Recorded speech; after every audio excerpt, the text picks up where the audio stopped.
This is the untold story of Hulk Hogan's biggest regret, a decision that haunted him for decades and changed wrestling history forever.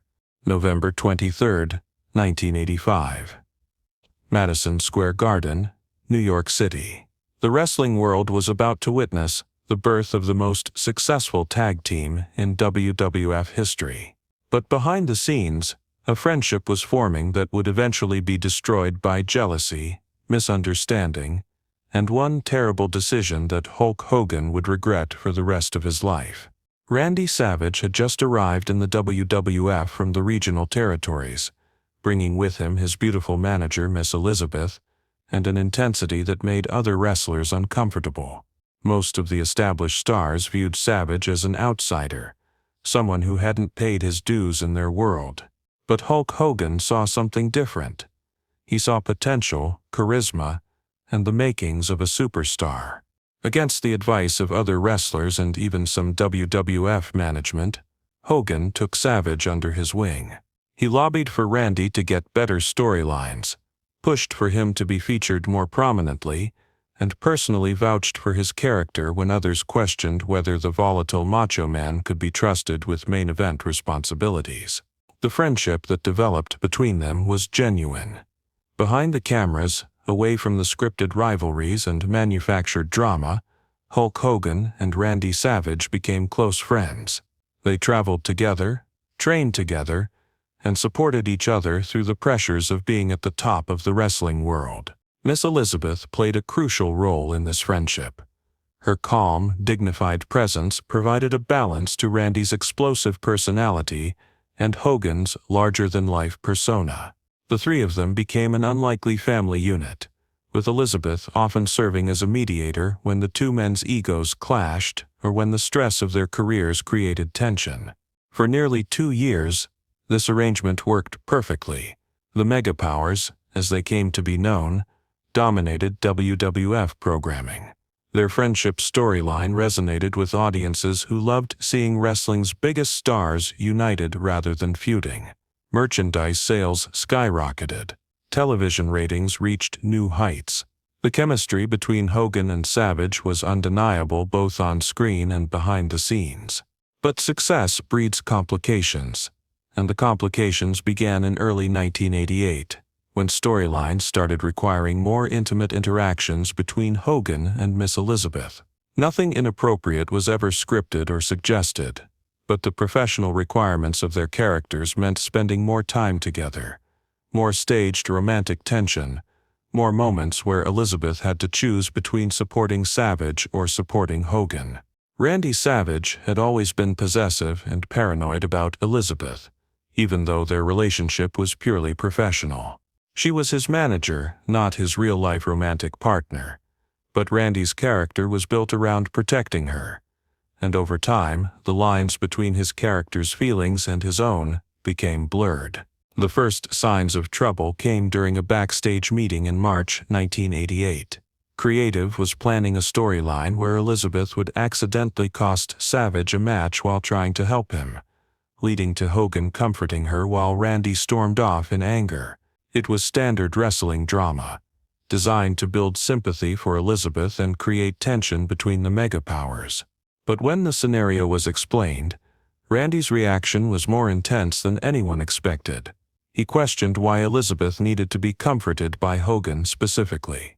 He suggested that the storyline could work just as well with a different wrestler, or even with Elizabeth handling the situation independently. Hogan, thinking he was being supportive of both his friend and the business, dismissed Randy's concerns.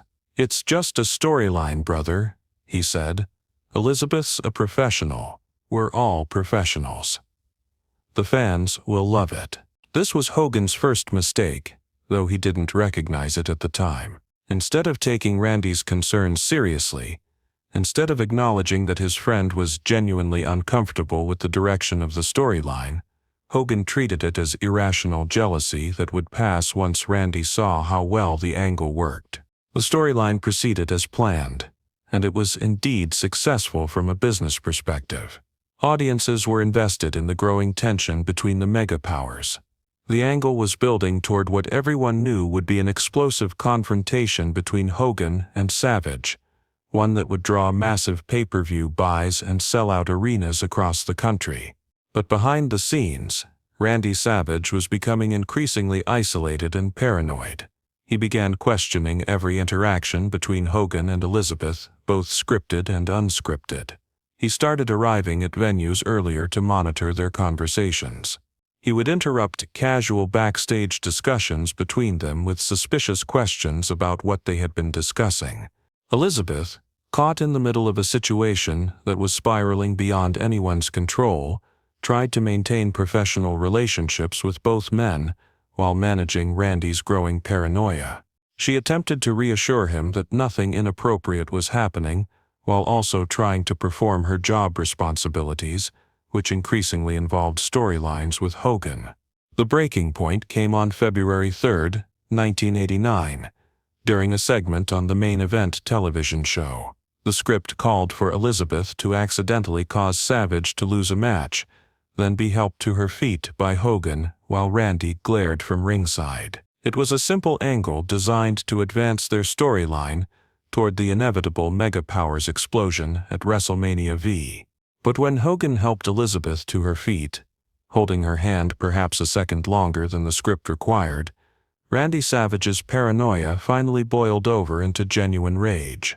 After the cameras stopped rolling, he confronted Hogan in front of the entire locker room, accusing him of deliberately trying to undermine their friendship and steal Elizabeth's affections. "You're supposed to be my friend," Randy said, his voice shaking with hurt and anger. "But you're using our storyline to get close to Elizabeth. You think I don't see what you're doing?" This was the moment that would haunt Hogan for the rest of his life. Instead of taking Randy aside for a private conversation, instead of acknowledging his friend's pain and working to address his concerns, Hogan made the worst decision of his career. In front of a locker room full of wrestlers and crew members, Hogan laughed, not maliciously, but dismissively. He laughed at what he saw as Randy's irrational jealousy, treating his friend's deepest insecurities as a joke. "Come on, Randy," Hogan said, still chuckling. "You're being paranoid. Elizabeth's just doing her job, and so am I. You need to get your head straight and remember that this is all just business." The humiliation on Randy Savage's face was visible to everyone in that locker room. His best friend, the man who had vouched for him and helped build his career, had just dismissed his concerns and laughed at his pain in front of their peers. Randy didn't respond. He simply walked out of the locker room, and their friendship was over. The professional relationship continued because it had to. WrestleMania V was just 2 months away, and the Mega Powers explosion was the centerpiece of WWF's biggest show of the year. But behind the scenes, Randy Savage refused to speak to Hogan except when absolutely necessary for their performances. Elizabeth found herself in an impossible situation. She had genuine friendships with both men, but Randy's paranoia had reached the point where he viewed any interaction she had with Hogan as a betrayal.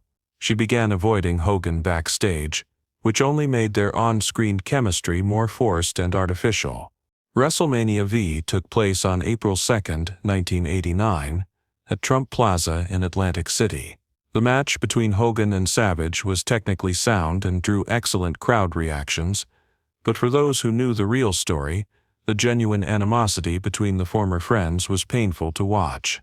After the show, in what would be one of the last times they spoke privately for years, Randy approached Hogan in the parking lot.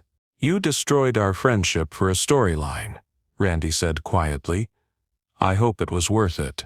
Hogan watched his former best friend drive away, and for the first time he began to understand the magnitude of what he had lost.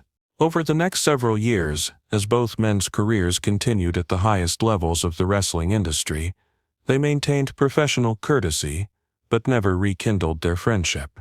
They would occasionally work together when business required it, but the genuine warmth and brotherhood that had once existed between them was gone.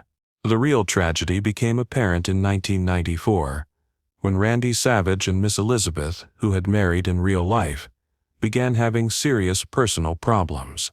Their relationship was falling apart, and Randy was dealing with the kind of personal struggles that close friends help each other through. But Hogan was no longer someone Randy felt he could turn to for support. The bridge between them had been burned 5 years earlier in that locker room, and Randy was too proud to reach out to someone he felt had humiliated him. Elizabeth and Randy divorced in 1998, and both struggled with personal demons in the years that followed. Elizabeth battled addiction and died tragically in 2003 at the age of 42.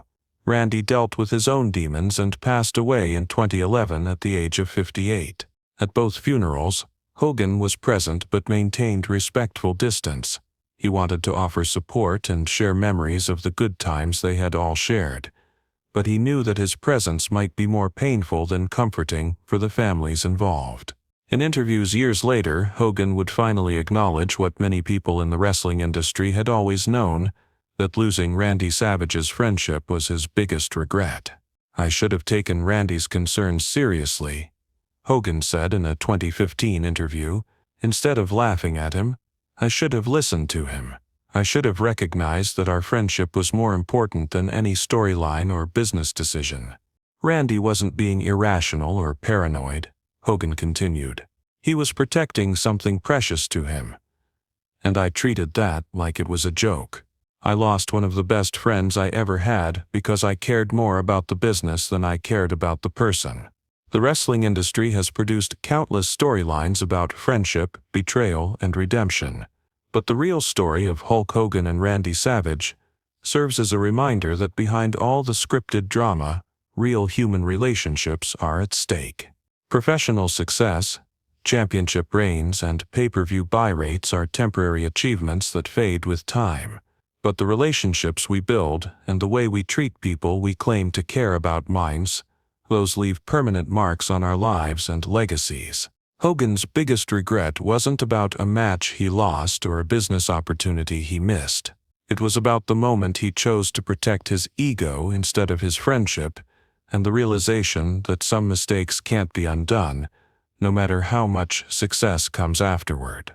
The lesson from this untold story isn't about wrestling or entertainment or business strategy.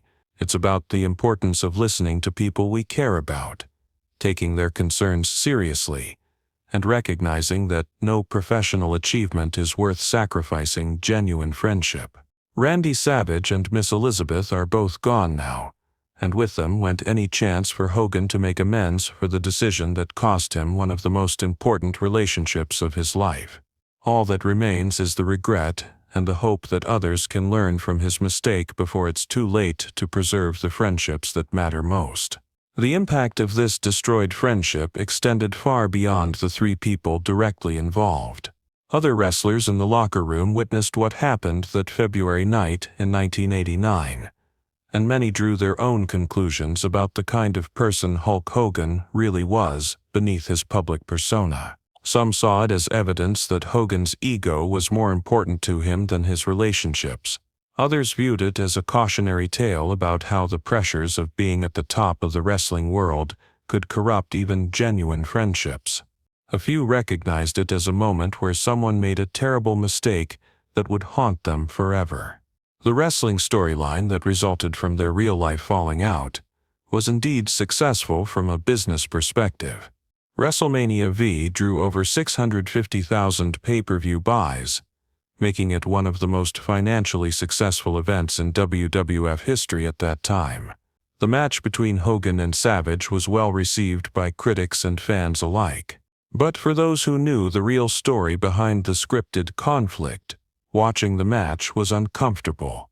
The genuine hurt and anger between the two former friends was too real, too raw. What should have been entertainment felt more like voyeurism, watching the public dissolution of a once meaningful relationship. Miss Elizabeth's role in the aftermath was particularly tragic. As someone who genuinely cared about both men, she found herself isolated from both friendships she valued. Randy's paranoia made it impossible for her to maintain any relationship with Hogan, while Hogan's dismissive attitude toward Randy's concerns made her feel like she had somehow contributed to the destruction of their friendship. In later interviews, Elizabeth spoke about feeling responsible for what happened, even though she had never done anything inappropriate or unprofessional. She carried guilt about being the catalyst for the end of a friendship that had meant so much to both men, even though the real responsibility lay with how they handled their insecurities and communication failures. The wrestling industry's reaction to the situation was mixed.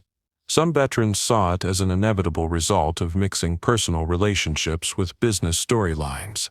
They argued that the entertainment industry demanded a level of professional detachment that made genuine friendships almost impossible to maintain. Others viewed it as a failure of leadership and maturity. They believed that experienced performers like Hogan and Savage should have been able to separate their professional responsibilities from their personal relationships, and that both men bore responsibility for allowing business to destroy something more valuable than any storyline. Wrestling historians have analyzed the Mega Powers storyline as a turning point in how the industry approached mixing real relationships with scripted conflicts.